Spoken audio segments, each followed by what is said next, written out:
안녕하세요. 저는 법률상담공작소 블로그를 운영하고 있는 우실장이라고 합니다. 오늘은 상간녀, 상간남, 내용증명, 효력과 방법, 절차에 등에서 전반적인 부분에 대해서 알려드리도록 하겠습니다. 많은 분들이 잘못 읽는 것 중 하나가 바로 내용증명인 것 같습니다. 내용증명이 마치 대단한 법적인 효력이 있는 것처럼 생각하시는 것 같은데 아주 예외적인 경우를 제외하고는 특별한 효력이 없습니다. 예외적이라고 하면 세입자가 전세 계약 해지 통보를 할 때 의사표현 방식 정도의 효력이 있을까? 그것을 제외하고는 특별한 효력이 없습니다. 내용 증명의 역할은 소송을 들어가기 전에 합의 의사를 타진할 때 사용하는 정도입니다. 즉, 내용 증명을 보냈다고 해서 법적으로 유리하게 작용하는 것도 아니고 내용 증명을 받은 사람도 그것에 대한 답변을 하지 않았다고 해서 불이익을 받는 것은 아닙니다.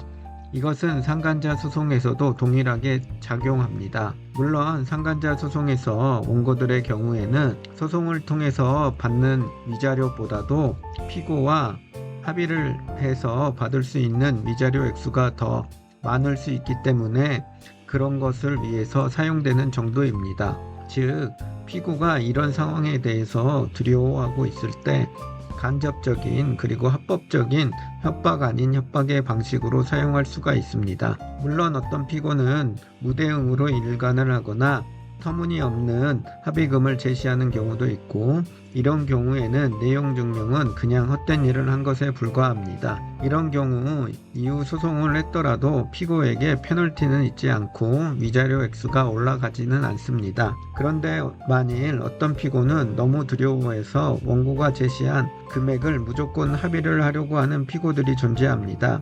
이런 피고를 만났을 때에는 소송에서 받을 수 있는 위자료보다도 더 높은 액수의 위자료를 받을 수가 있습니다. 반드시 거쳐야 하는 절차가 아니기 때문에 합법적인 협박을 통해서 합의금을 많이 받아보기 위한 시도를 하기 위해서 하는 절차이지 그 이상 그 이하도 아닌 절차입니다. 일단 상간자에게 내용을 보내기 위해서는 피고의 현재 살고 있는 주소 또는 회사 주소를 반드시 알아야 합니다. 내용 증명은 등기와 같은 것입니다.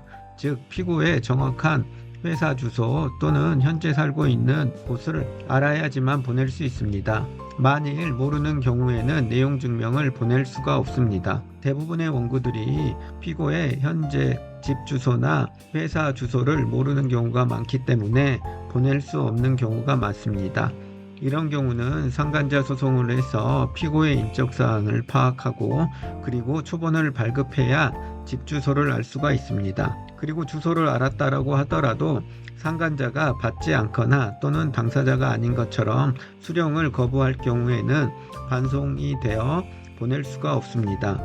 일단 내용 증명의 내용은 피고가 본인의 배우자와 외도를 했고 그리고 그 증거를 가지고 있다는 내용을 기재해야 합니다. 간략하게 기재할 수도 있고 구체적인 날짜와 일자 등을 기재할 수도 있습니다. 그리고 증거를 가지고 있고 소송에 들어가기 전 단계에 있다는 내용과 함께 가압류 등의 조치를 통해서 급여나 부동산에 압류할 수 있다는 식의 내용을 포함시켜서 피고에게 최대한 겁을 줘야 합니다. 그리고 합의 의사가 있다라면 연락을 달라는 내용, 그 회신이나 답이 없으면 기다리다가 소송을 들어간다는 내용이 들어가 있으면 됩니다. 내용 증명은 본인이 작성해서 보낼 수도 있고 변호사 사무실을 통해 작성해서 보낼 수도 있습니다. 내용 증명을 보낸 후 피고에게 연락이 오면 합의 시도를 해봐야 하고 이때는 실제 소송에서 받을 수 있는 금액보다도 더 큰 금액을 제시를 해야 합니다. 그런데 만일 피고 측에서 연락이 안 오거나 또는 말도 안 되는 금액을 제시하는 경우에는 그때는 상간자 소송을 법원에 해야 합니다.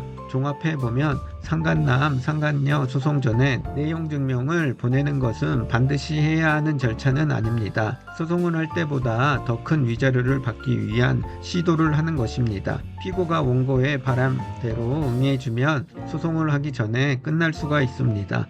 하지만 피고가 응하지 않거나 또는 말도 안 되는 위자료를 제시하는 경우에는 쓸데없는 일을 한 것에 불과하다는 점 꼭 참고하시길 바랍니다.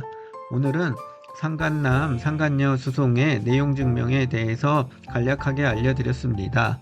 보다 자세한 것은 법률상담공작소 블로그를 확인하시거나 저에게 연락 주시면 보다 더 자세하게 상담해 드리도록 하겠습니다.